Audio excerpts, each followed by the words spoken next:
I talk to a lot of men throughout the world and online.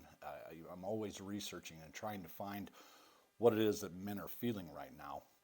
And the number one thing that I'm finding out that all men are feeling is they feel like they just don't fit in. All right, in this modern era, this modern world, I put out a Facebook post on a board, and just wanted to ask, what do you men feel like is that you're missing out right now? How do you feel in this modern era? And overwhelmingly, the men that responded, and even the women that responded, said that they feel like they don't fit in, don't fit into this modern era. Well, I got to ask you, right? Why? Why do you want to fit in anyway? I don't understand that. I'm an anomaly in this society right now. I don't fit into anything. And if you're just fitting in, listen, if you're just fitting in, you're trying to be like everyone else. My question is, why don't you want to be different? Why do you want to fit in? Because I'm going to tell you right now, if you feel like you don't fit in, you're doing something right in this world. I'm going to promise you that. Why is it that everybody wants to fit in and be in the crowd and be in the popular social circles?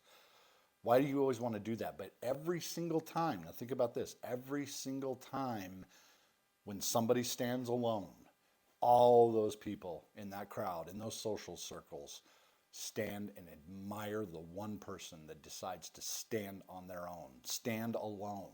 They're the ones they admire. So that's what I'm trying to tell you is, why do you even want to fit in to begin with, especially as a man? Men, we're not supposed to fit in. Okay, well, here's where I want to get with this. All right, this is going to be a little bit of a long form, but please stick with me for through this, because there's a lot here, and it's the foundation behind what the rest of my videos are going to be all about. I wanted to talk about the 5 pillars of resilience, okay? Number 1 is self-worth. No, excuse me, not self-worth, self-value. I wanted to make sure and delineate that it's different from self-worth. I'm talking about self-value. That's completely different. Everybody has a little bit of self-worth, but having a sense of self-value, and not just a sense of, oh, I have high value, have an unconventionally heightened level of self-value. That's the kind of thing that is different than what most people are thinking. Okay, maybe you're wondering, what are you talking about as self-value? Think of it like, let's say you just aren't making a hell of a lot of money right now, something to the effect of you've got a good job, but it's just not bringing it in. Your mind already knows what you're worth subconsciously, by just what kind of paychecks, what kind of money you're bringing in. But having a heightened sense of value, you begin to, I don't know, maybe you even begin to pretend a little bit that you're worth incredibly more. You might even feel it, that you have far more money, far more value, far more power than you actually have. But if you feel that sense, if you've convinced your mind in one way or another, you've done the transmutation in your mind of wanting to be worth far more, and that you just, I do this. I just basically pretend that I have far more than I really do, and eventually, through subconscious suggestion, my mind eventually doesn't even know the difference. I know that sounds kooky. I know that doesn't sound right, but if you do this enough, if you continue to convince yourself you have incredibly higher self-value, you are going to see your mind begin to be influenced by itself. That is incredibly powerful once you become the kind of person that can influence your own mind. Not social influence, not all the stuff and the shit that's coming at you all the time, either through your phone or what you hear in the world, but that self-influence. That's what you want to really work on incredibly hard. And I'm going to do another long form video just on each one of these 5 that I'm talking about. And especially, we're going to start with self-value, because once you begin to think in higher terms of self-value all the time, it becomes you work your way into the next level, which is number two, which is your heightened sense of confidence. Unconventionally heightened levels of confidence is a sensitive subject because it can start to look like cockiness or arrogance if you have all this confidence. Now anybody can be confident. I imagine most of you have certain levels of confidence in you right now. You're out there doing things. You have some confidence in yourself. You're self-assured about some things, but kind of deep down inside yourself, you do question yourself. You don't exactly trust yourself just yet. But this is a buildup from number one, self-value. That's where you're getting where confidence is born. So once you heighten your self-value, you will become incredibly more confident. You see this all the time. These guys that are so cocky, so confident, so sure of themselves, but do they have that high sense of self-value? And now that's a total different thing at all, because a lot of people can be very confident on the outside, but they can be scared little children on the inside, and you never know it.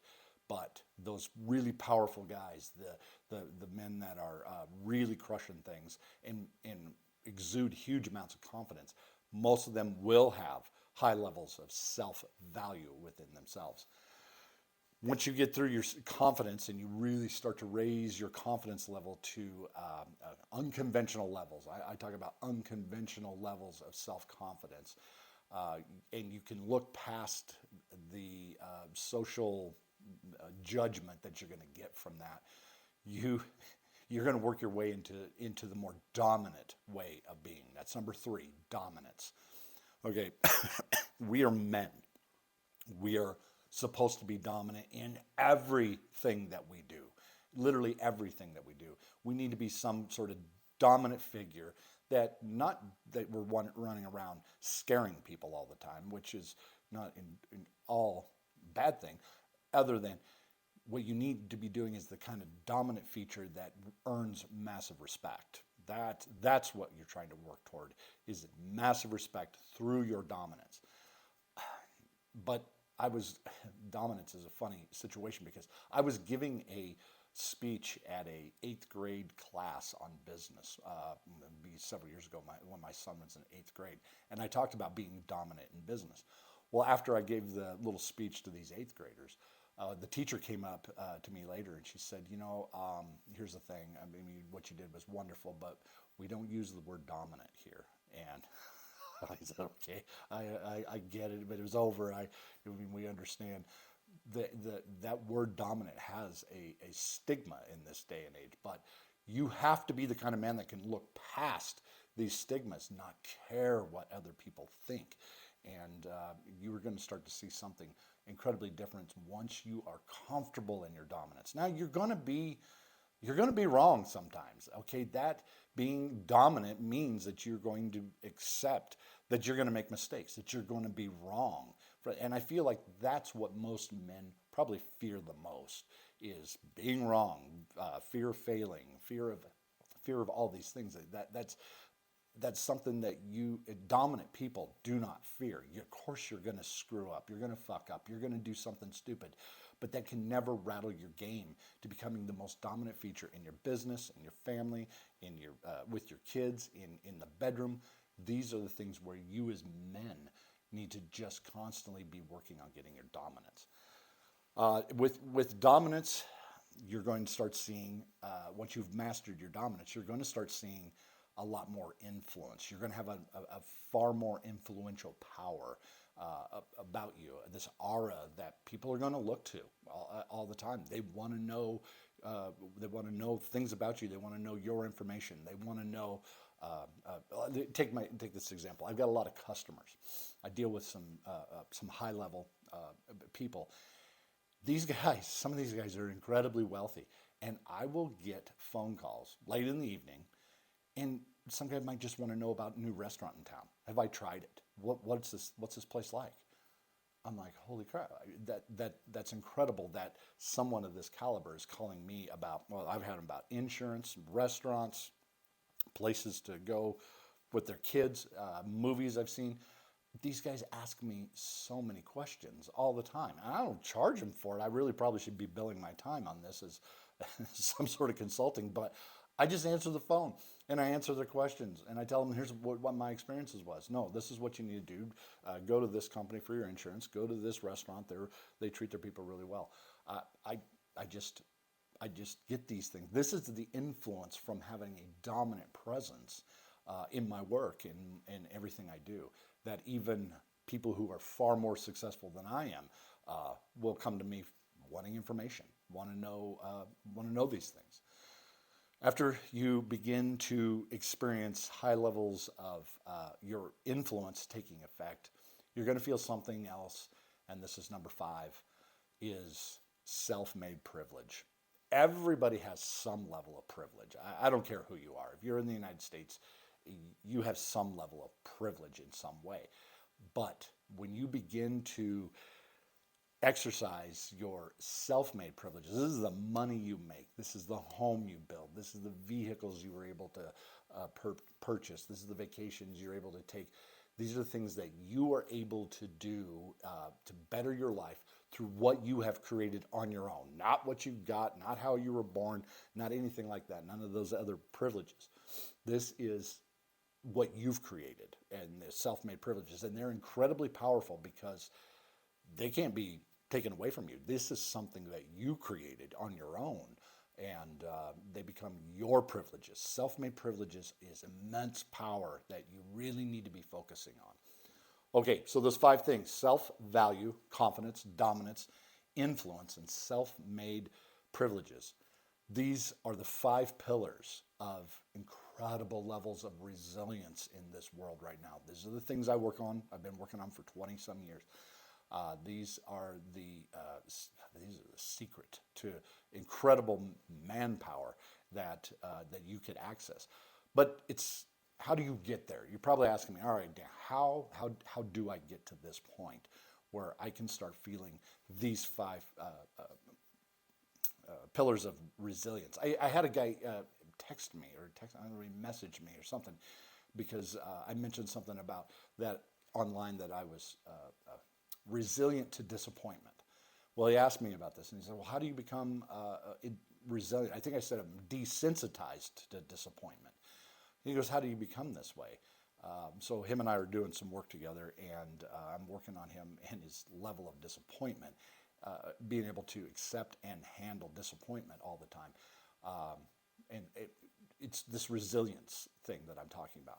So to get there, you got to do just a few things. Okay, these are the things that we're going to be talking about the most through most of my videos, are these next 3 things. Okay, these 3 things are going to get you to the 5 pillars of resilience. Okay, so the very first thing you want to be thinking in your mind, this is something that so many men need to be working on. Look at some of these men. Oh my God, I'm just so disappointed in something. But this is the overall theme behind this: raising your standard of excellence in virtually everything you do. But to raise your standard of excellence in every aspect of your life, if you raise your standard of excellence in just three spots, I guarantee you, you're going to start seeing where the self-value, the confidence, the dominance, the influence, and the self-made privileges are going to start taking effect. And these three things, I've chosen them specifically for men because men are going to recognize this. Okay, number 1, raise your standard of excellence in your income. You got to be making more money, man. I'm sorry. You got to get out and start fucking hustling and start making more money. I don't care if you are a checkout clerk at Home Depot or Walmart. There has to be a way that you can find to make more money, even if you have that job, even no matter what your job is. You've got to become an endurant hustler that just grinds for hours.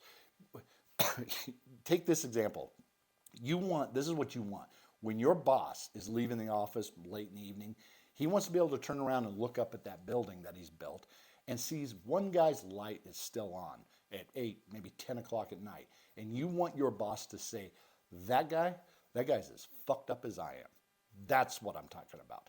That's what I'm saying is your abhorrent drive to make way more money. And you really have to do that. You have to raise your standard of excellence of what you think is money.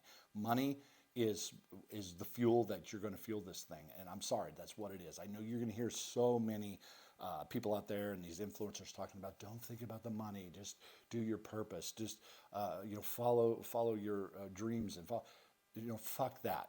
Follow what makes you work. Follow your hustle. Follow your drive. If you're just going to follow your passion, you're going to be like every other loser that's out there following their passion. All right? Follow what's going to make you fucking work. Work harder than anybody else. Outwork everybody at the office. So what? You're probably not going to make a hell of a lot of friends on this. I mean, some of the guys at the office or wherever you work, they're probably not going to like you anymore. So the fuck what? Their liking you doesn't pay your bills. All right? Doesn't give your wife everything that she wants and the kids everything that they need. This is when did we become these people that we had to be liked at fucking work? That blows my mind. I've never been liked at any job that I've ever been at, and I've been top shit the whole time. Do you like all the people that are doing a hell of a lot better than you? Probably not. That's because their focus, their drive, and what they find important is what they're getting from their work and what it's doing for their family, not what's going to happen at the bar or at the wherever after work with the buddies and hanging out, who's getting invited, the social aspect of the office. Fuck that. Go and drive and grind the shit out of things. Hurt people's feelings. I'm sorry. That's what it is. Well, Dan, I'm on a team. So the what? Fucking Michael Jordan was on a team too. You know what? That is one of those things. You can be on the team, but be the fucking leader. Be there. Be the one that's outworking everyone else. All right. The definition in my mind, my definition of being a leader is someone who can step up and outperform everybody else, but in the meantime influences everybody below them, everybody on their team to step up their fucking game and come up with you. That's being a leader. That's how it's done. And I'm sorry, that doesn't feel good to hear all the time, but not all my videos are going to be something that you're going to want to hear.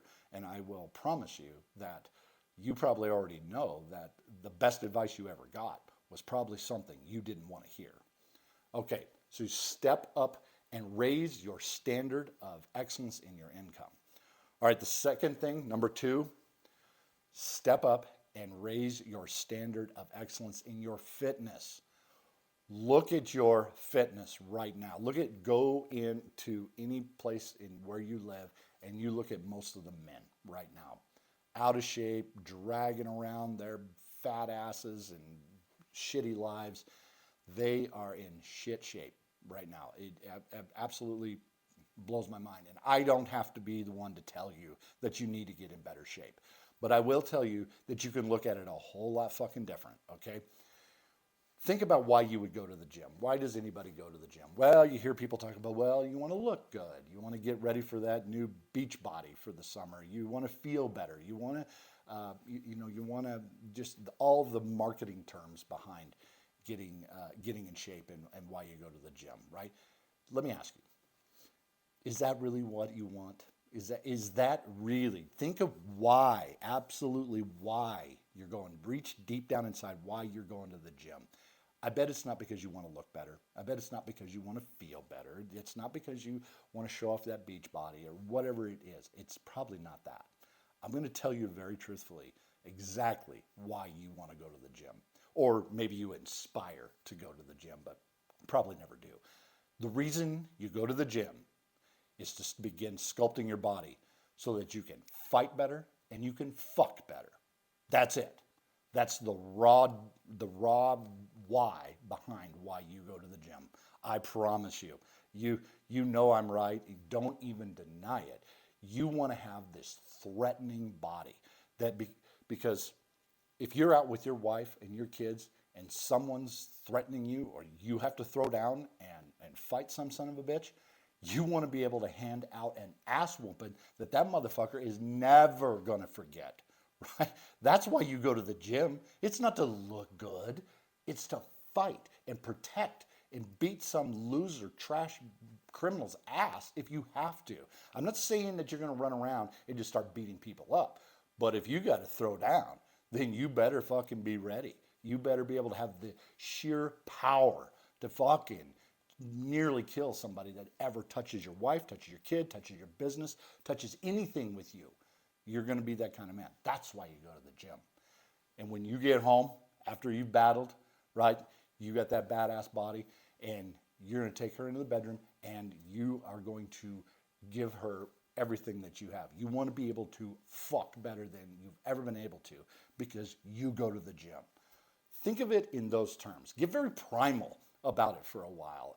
Stop thinking about all these social aspects of why you do anything and think about the real reason that you're doing this stuff, okay? You want to fight better, you want to fuck better. That's what you go to the gym for. Don't let these other guys tell you all this other stuff trying to sell you some sort of fitness plan. You go to the gym for two reasons, and you know it. Okay, number 3, you got to start raising. This is the number 3, raising the standard of your excellence. You're going to start raising the standard of your excellence in the bedroom. I'm not going to lie to you. I imagine a hell of a lot of you men out there are just going through the motions when you're with your wife. All right? I'm sorry. You just are. You need to raise that standard even higher. Okay? The divorce rate right now is absolutely incredible. It's been terrible for many, many years. And if there's one thing that you men could probably start doing to help this, is raising your standards of excellence in these 3 things, in the income, in your fitness, and in your sexual performance. Think about what your game is like in there. Are you making her body just fucking levitate, or what? What is your game? Think about that, because I'm going to tell you right now, I'm going to say something that most of the women probably aren't going to want to hear, but being compared to. But if you think about a woman's body, I mean, that thing is nothing. It's absolutely just like the most expensive sports car you have ever been around. All the buttons, all the switches, all the levers, they all work. And they're all designed to give you the ride of your life. But most of you fuckers are driving it like a middle-aged soccer mom in a minivan. Ask your wife. Ask your wife if you're driving it like a Bugatti, because I guarantee you, you can always be doing better. You always have to be thinking of how you're going to raise your level, raise that next standard of excellence. Once you check one box, reach even higher. It's one thing. Anybody can get to the top of their game, but not everybody can stay at the top of their game and continue to reach even higher and higher on top of that. That's raising the standard of your excellence.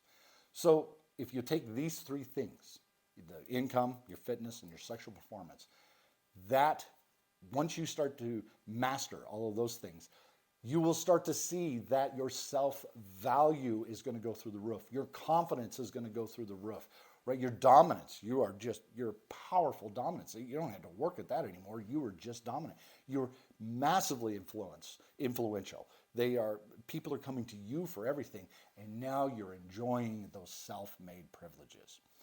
Now, let me ask you, do you still want to fit in? You want to fit in with the rest of these schlubs at the office, these out-of-shape dipshits they can't do anything, that are just merely, the greatest achievement is a mere existence? Is that what you want? Or do you want to be different? Why do you want to fit in? You want to be different. Well, I understand something about being different, that different is scary. But you are a bad motherfucker, and you are scary. I promise you, you're dangerous, you're scary, you're everything that you want to be, as long as you can begin raising your standard of excellence in these three categories. And the reason I picked these 3 categories, because I've probably hit one of your senses, and it's that sense of conquest. Every man has a sense of conquest of some kind in their mind. We were born to be conquerors. I mean, kings and emperors, they drove across nations and spread their lands and their kingdoms by conquest. That's virtually what we're doing in the modern era of being a man, is that we want to spread our land, spread our kingdoms, and we do it by conquest. All right? You can do this every single day if you continue to think in terms of conquest and what you are as a man. So be a conqueror. Listen, I'm going to list all these things in the comments or in the section there so that you can go back through and see all this. But keep conquering, and I'll keep making these videos for you. So we're going to go over this a lot more.